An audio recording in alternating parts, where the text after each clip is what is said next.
Selamat pagi Bapak Ibu dan saudara-saudaraku, salam sejahtera bagi kita sekalian. Apa kabar pagi ini? Harapan dan doa saya kita semua sudah bangun dengan sehat, selalu bersemangat dan penuh sukacita dalam nama sejahtera Tuhan kita Yesus Kristus. Senang sekali kita berjumpa kembali di pagi ini. Sebelum kita beraktivitas, saudara sekalian, mari kita merendahkan diri di hadapan Tuhan untuk menerima, merenungkan dan mengingat sabdanya. Semoga menjadi pandu kita dan kekuatan kita untuk menjalani hari ini.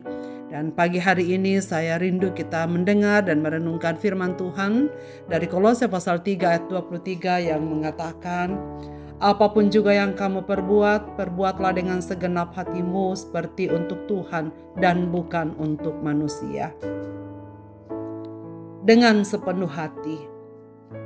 Saudara-saudaraku yang dikasihi Tuhan, para pendengar renungan pagi, semua orang bisa bekerja dengan sepenuh tenaganya.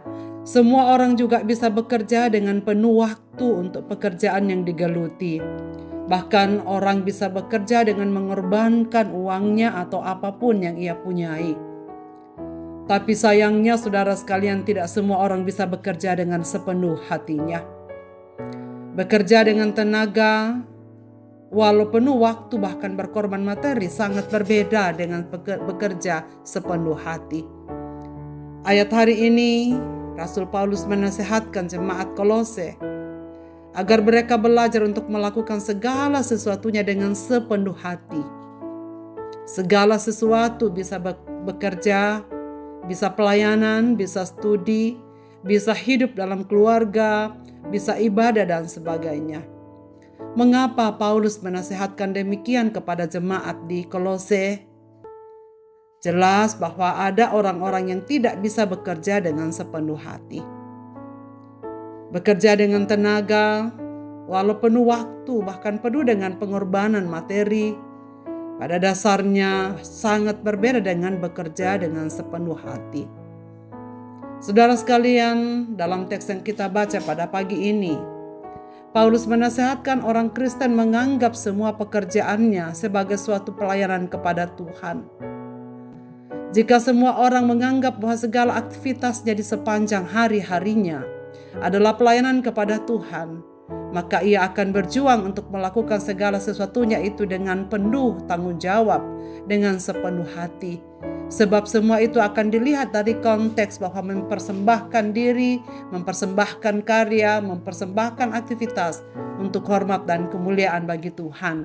Sebab majikannya adalah Kristus sendiri, Tuhannya adalah Tuhan Kristus sendiri dan bukan diri sendiri.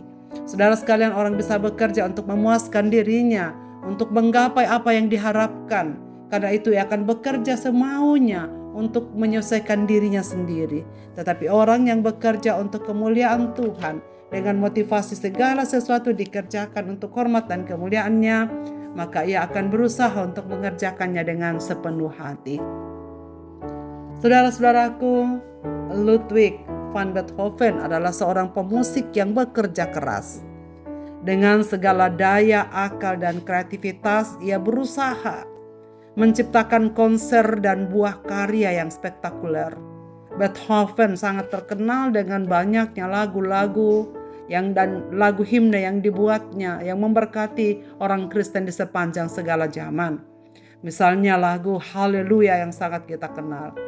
Ia pernah dikritik, diejek, bahkan dikucilkan karena karyanya menyimpang dari budaya yang ia terima pada zamannya. Namun ia tetap berkarya untuk kemajuan musik dan akhirnya menjadi maestro. Di puncak karirnya ia mendapatkan halangan berat karena tiba-tiba ia menjadi tuli. Seorang penggubah lagu boleh buta, cacat tubuh atau bisu. Tetapi bagaimana jika ia tidak mendengar? Bukankah modal dasar yang ia perlukan untuk membuat lirik-lirik lagu dan menulis semua nada-nada adalah telinganya? Tapi jika kita tak dapat berfungsi, saudara, ini sesuatu yang sangat luar biasa. Namun, ternyata ia berhasil mengubah karya yang besar. Simfoni yang sangat terkenal lagunya, meski ia tulis dalam kondisi tuli. Ia tetap tampil sebagai konduktor orkestra untuk memainkan karya hebatnya itu. Dengan penuh penghayatan ia bisa menyelesaikan pementasan simfoni yang sangat gemilang. Rahasianya adalah walaupun tuli, ia memimpin orkestranya dengan hati. Menyatunya musik dengan hidupnya membuat jiwanya memimpin pergelaran orkestra terbesar walaupun ia sendiri tidak bisa mendengar betapa indahnya alunan musik itu.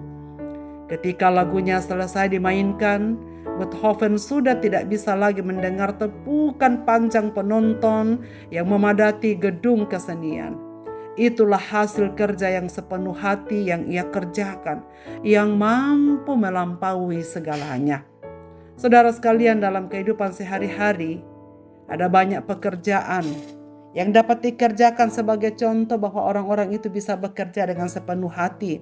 Misalnya penyapu jalanan yang dengan serius menyapu jalanan sehingga area yang menjadi tugasnya dapat dibersihkan dengan sebaik mungkin. Walaupun hari hujan dan masih ada satu blok lagi yang belum disapu, ia akan terus menyapu jalannya sampai ke ujung blok, sampai semua bersih. Padahal kalau hari hujan, tidak ada satu orang pun akan mengeluh jika blok ujung itu belum disapu karena kotor. Prinsipnya adalah baginya ia akan kerjakan penyapuan jalan itu dengan sepenuh hati. Ia melakukan tugasnya seperti Beethoven, menggubah lagunya. Ada kesungguhan yang benar-benar patut mendapatkan penghargaan. Ia bekerja tanpa melihat apa yang mengawasi, ada yang mendengarnya, ada yang akan memujinya. Baginya pujian tidak lagi menjadi utama. Yang jelas baginya Beethoven dapat menyelesaikan lagunya yang indah. Ia telah menyatu dengan pekerjaannya, pekerjaan yang ia kerjakan dari jiwanya dengan sepenuh hatinya.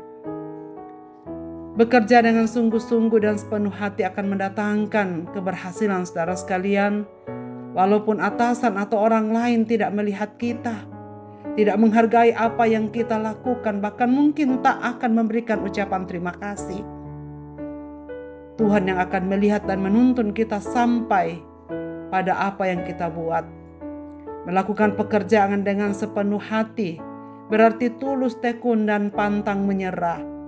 Karena semua dikerjakan untuk hormat dan kemuliaan bagi Tuhan.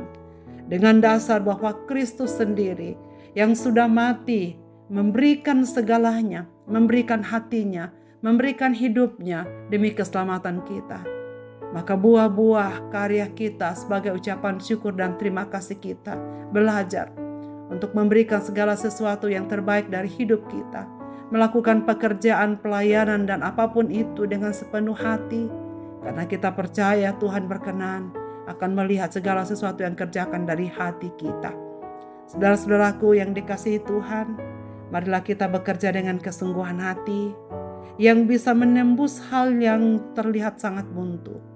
Karena bagi kita, yang kita harapkan bukanlah ucapan terima kasih, pujian, sanjungan, ataupun gaji yang lebih baik. Tetapi bagi kita, apapun yang Tuhan percayakan pada kita sekarang ini, kita akan kerjakan dengan baik. Karena kita kerjakan untuk hormat dan kemuliaan baginya. Kita kerjakan untuk kemuliaan Tuhan kita Yesus Kristus. Maka Paulus katakan, perbuatlah segala sesuatunya dengan sepenuh hati, seperti untuk Tuhan dan bukan untuk manusia. Marilah kita berdoa. Bapa di surga, Bapa, di dalam nama Yesus Kristus kami mengucap syukur pada pagi ini mendengar firman-Mu lagi.